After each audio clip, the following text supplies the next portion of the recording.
Dear students, welcome to the third session of the online tutorial. This week, you are going to learn about informal email and business memo.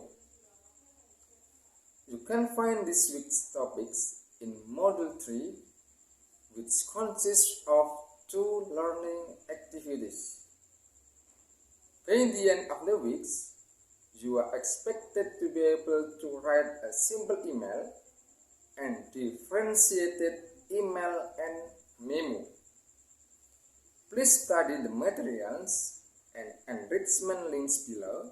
Afterwards, please participate in discussion forum 3 and do assignment 1. Good luck.